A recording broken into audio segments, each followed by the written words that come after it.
जय हिंद, जय भारत। मैं हूं रीना सुथार और स्वागत करती हूं आपका मेरे इस चैनल में।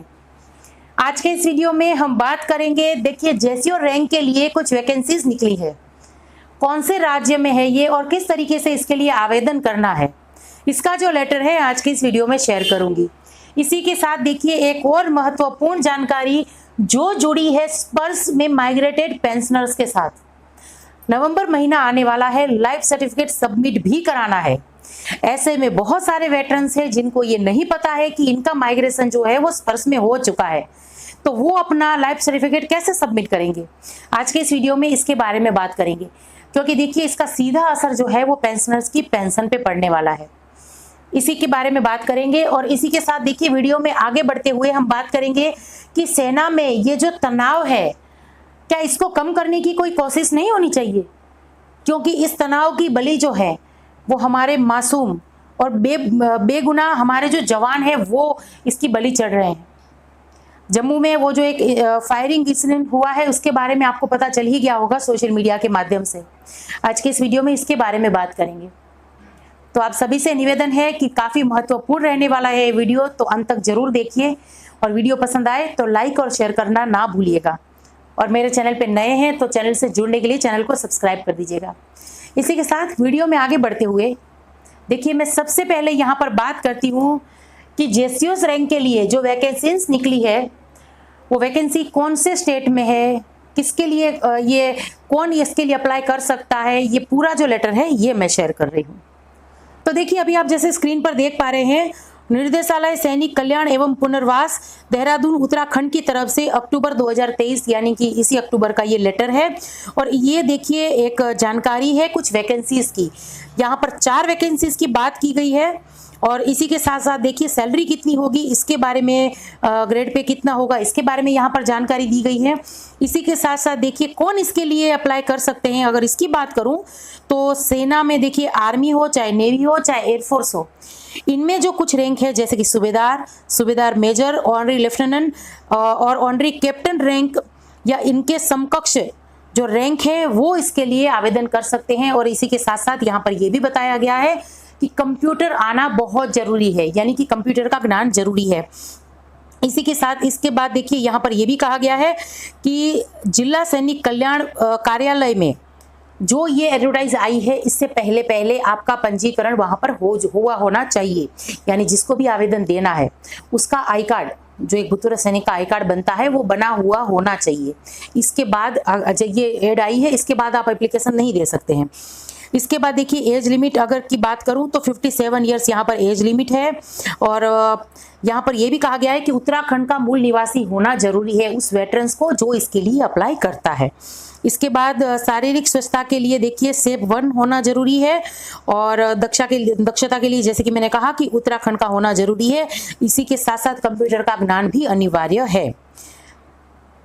इसके बाद देखिए इसकी जानकारी भी दी गई है कि किस तरीके से कौन सी डेट को इसके लिए अप्लाई करना है और डेट जो परीक्षा जिस डेट को है, कौन से स्थान पर, कौन से समय पर, उसकी जानकारी जो है केंद्रीय सैनिक साइट की वेबसाइट पर आपको मिल जाएगी। और इसके साथ साथ पेपर किस तरीके से होंगे, 100 अंकों के ये पेपर है।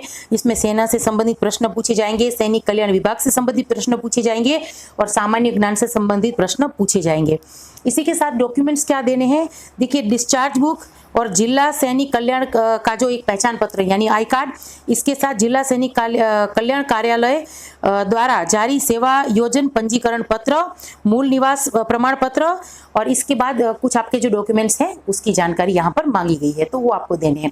ये पूरा जो लेटर है इसकी लिंक मैं डिस्क्रिप्शन बॉक्स में दे दूंगी, आप वहां पर जाकर इसके लिए अगर आपको अप्लाई करना है तो वो लेटर जो है उसको डाउनलोड कर अपने पास रख सकते हैं। चलिए ये जानकारी थी उन जेसीओ रैंक के लिए जो उत्तराखंड के निवासी है और वहां पर जो ये वैकेंसीज निकली है उसकी जानकारी मैंने शेयर की। अब वीडियो में आगे बढ़ते हुए ऐसी ही एक महत्वपूर्ण जानकारी जो जुड़ी है स्पर्श के पेंशनर से, यानी उन पेंशनर से जिनका माइग्रेशन स्पर्श में हो गया है।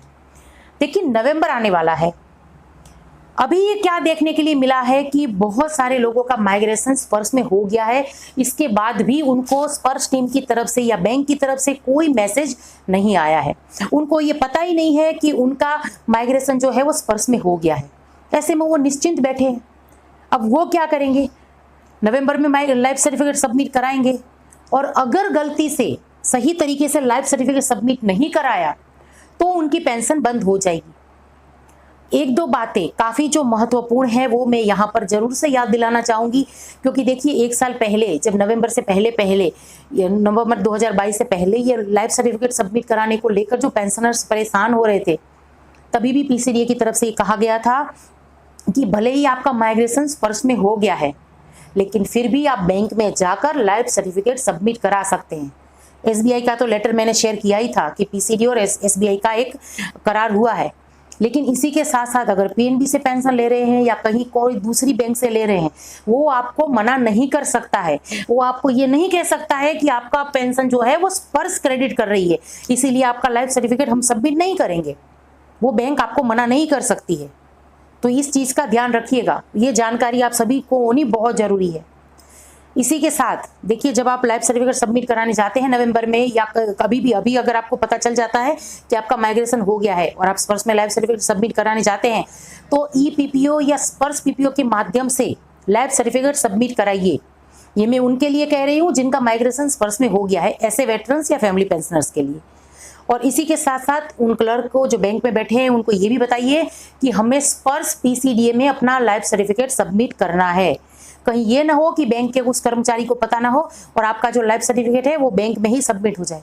गलत तरीके से अगर लाइफ सर्टिफिकेट सबमिट होगा तो आपकी पेंशन प्रभावित होगी। इस चीज़ को लेकर ध्यान रखिएगा। और अगर फिर भी समझ में नहीं आता है, अगर बैंक के कर्मचारी आपसे सही तरीके से बर्ताव नहीं करते हैं, तो मेरे नंबर जो है डिस्क्रिप्शन बॉक्स में आपको मिल जाएंगे। मेरे नंबर आप सेव रखिएगा और मेरी बात करवा दीजिएगा। इस तरीके से जो फैमिली पेंशनर्स हैं मैं उनको भी कह रही हूँ, ताकि आपकी कुछ मदद हो जाए। चलिए, इसी के साथ वीडियो में आगे बढ़ते हुए ऐसा ही एक महत्वपूर्ण मुद्दे के बारे में देखिए बात करूंगी। सेना के जवानों में जो ये तनाव देखा गया है उसके बारे में।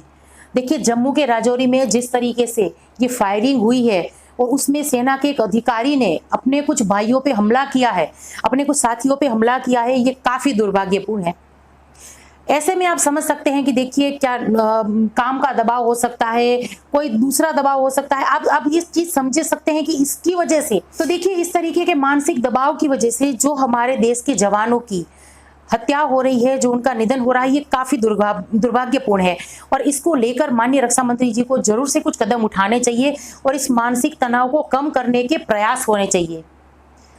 तो ये 2-3 कुछ महत्वपूर्ण जानकारियां थी जिसको लेकर आज के इस वीडियो में आई थी। उम्मीद करती हूँ कि मेरे द्वारा दी गई जानकारी आप सभी लोगों के लिए यूजफुल रही होगी। इसको लेकर आपके जो भी विचार है कमेंट्स के जरिए जरूर से शेयर करिएगा। और इसी के साथ आज के इस वीडियो से विदा लेती हूँ। जय हिंद।